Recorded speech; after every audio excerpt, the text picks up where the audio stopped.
I would like to thank my right honourable friend and the Lord Chancellor on this landmark announcement today.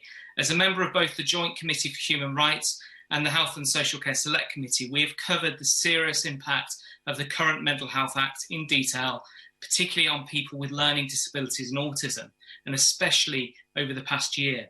So could my right honourable friend please set out what steps he is taking to change the way people with learning disabilities and autism are treated within law? Well, this piece of work that my honourable friend has done so much on, alongside other members of the Select Committee and more broadly, this piece of work to ensure that the law treats people with learning disabilities and autism separately from how it treats people with mental ill health, and as appropriately as possible for both. This has been the big development on top of the Wesley report that is in this white paper.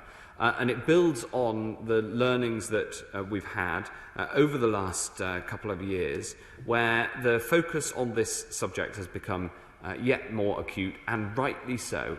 The need to ensure people get the appropriate provision in the community, if at all possible, and critically, the need to make sure that the legislative underpinnings supports that and does not wrongly attribute and use mental health legislation when that isn't the appropriate legislation. I'm really glad that we've been able to build that on top of the Wesley report. I'm really glad that's had such a warm welcome. Now we've got to get the details right, and I look forward to working with him, who's done so much work on it, and others, to make sure that the details of how this is framed exactly in legislation is got right. Yeah.